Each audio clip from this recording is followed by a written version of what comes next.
Bismillahirrahmanirrahim. Donc on continue notre chapitre, d'accord? Et on va entamer quelques exemples.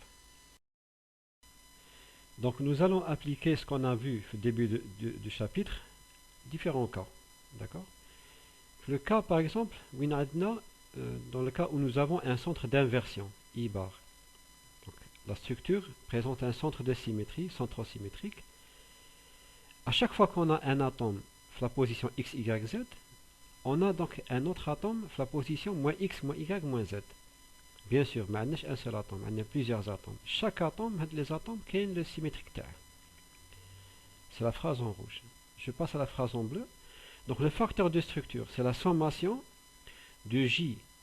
Si nous avons n atomes, donc on va faire la sommation de J à n sur 2. Allez, n sur 2. Parce que je fous le derrière. Entre parenthèses, on a deux atomes. Donc, on a un seul atome, on la sommation de 1 jusqu'à n. On a une sommation de deux atomes, deux atomes.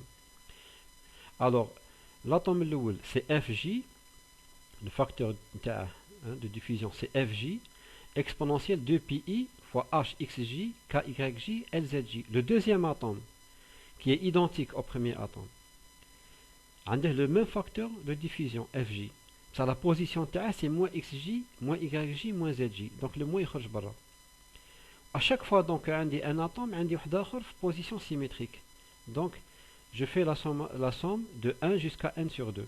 Donc par conséquent, les parenthèses qui sont à l'intérieur, qu'est-ce que vous remarquez? Le Fj, je peux le mettre en facteur en commun. Qu'est-ce qui me reste? Exponentielle de i fois quelque chose, plus exponentielle de moins i fois la même chose. Ça nous donne quoi? Ça nous donne 2 fois cosinus la chose. Donc, le facteur de structure s'écrit en vert 2 sommation j de 1 jusqu'à n sur 2 Fj cosinus 2pi hxj kyj plus lzj. Donc, qu'est-ce qu'on remarque? On remarque que dans le cas d'un centre d'inversion, le facteur de structure est un nombre réel. Est un nombre réel.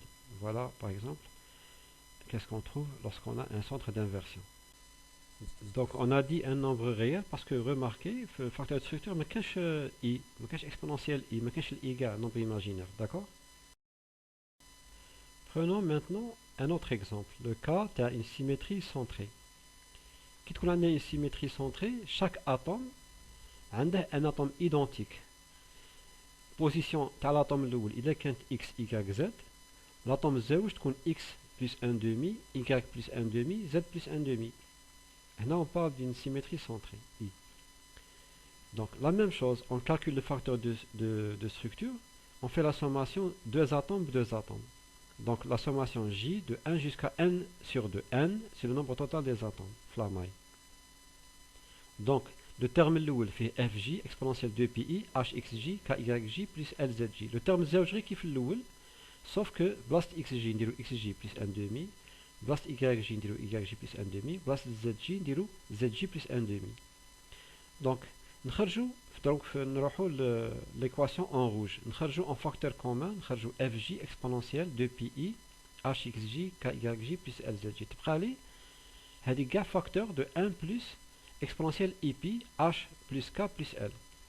Bon, la formule هذيك اللي راها نص en rouge, نص en noir.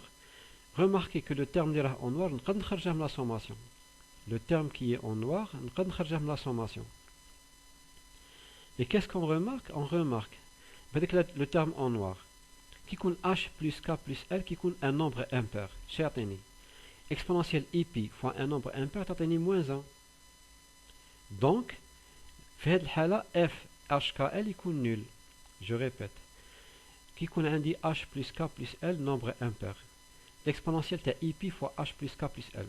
T'atteint moins 1. Maintenant, exponentielle 3 ip. I fois 3pi, c'est moins 1. Exponentielle 5pi, ou la exponentielle i fois pi, c'est moins 1.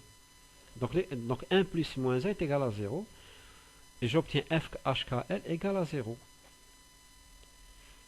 Parce que le terme en noir, 1 plus exponentielle pi h plus k plus l, il y a la sommation. Ça veut dire que la phrase en noir, qui est après la phrase en vert, D'accord? Donc, lorsque h plus k plus l est impair, nous n'avons pas de diffraction. Là, on parle de ce qu'on appelle une extinction systématique. Une extinction systématique. D'accord? On obtient de diffraction que lorsque h plus k plus l est un entier pair. Mais je compte expliquer pourquoi le terme 1 plus exponentielle ip h plus k plus l peut sortir de la sommation. Bon, c'est facile à comprendre. Avec le terme 1 plus exponentielle ip h plus k plus l, il ne dépend pas de j. La sommation, elle est sur j. Donc, avec le terme, il ne dépend pas de j. La sommation, c'est tout. Pour les gens à qui ça a échappé, je pense que tout le monde a compris, mais je préfère ajouter cette précision. Nous continuons avec un autre exemple, celui d'une symétrie à base centrée. Donc, là, on va prendre la base. L'exemple qu'on va étudier, c'est lorsque la base se trouve sur le plan xy, ou là, ce que j'ai écrit en marron, xoy, c'est la même chose. Dans ce cas, à chaque fois que nous avons un atome de position x, y, z, il y a un autre atome de position x plus 1 demi, y plus 1 demi, z. Parce que la base, c'est le point x, y. On fait la même opération qu'on a faite les deux exemples précédents. On calcule le facteur de structure, la même sommation de 1 jusqu'à 1 sur 2. Et les deux termes sont identiques, sauf que واحد fait x, y, z, j, طبيعة الحال, l'autre x plus 1 demi, xj plus 1 demi, yj plus 1 demi, et ça zj, c'est tout. Donc on sort un facteur commun, on trouve qu'il y a un facteur commun, c'est exponentielle ip h plus k, d'accord? 1 plus exponentielle ip h plus k, on peut remarquer qu'il y a ce facteur commun, d'accord? Le facteur commun qui est en bleu, la sommation, vous voyez dans la formule qui est mélange rouge et bleu, là j'ai mis le facteur en bleu dans la sommation, parce que, comme vous remarquez, m'affiche l'indice J. Donc, la sommation. Et qu'est-ce qu'on remarque? On remarque qu'à chaque fois que h plus k est un nombre impair, j'obtiens une extinction systématique, c'est-à-dire que le facteur de structure est nul. Donc, on obtient de diffraction que pour h plus k qui est pair, entier pair. Quand on dit pair impair, c'est toujours des entiers, hein, entier pair.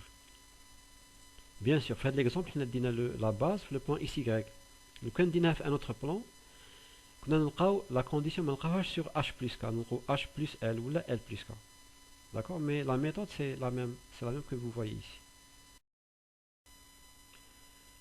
Bon, il y a d'autres exemples.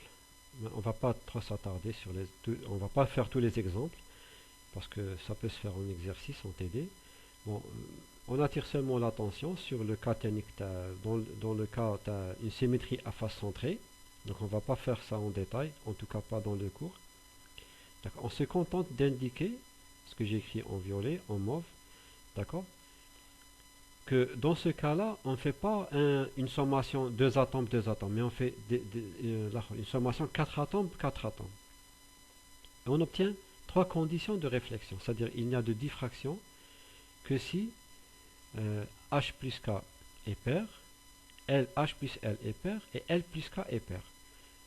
La remarque qui est en rouge est intéressante, c'est-à-dire en fait, il suffit d'avoir deux de ces conditions, parce que si on a h plus k par exemple pair, ou h plus l pair, automatiquement l plus k est pair.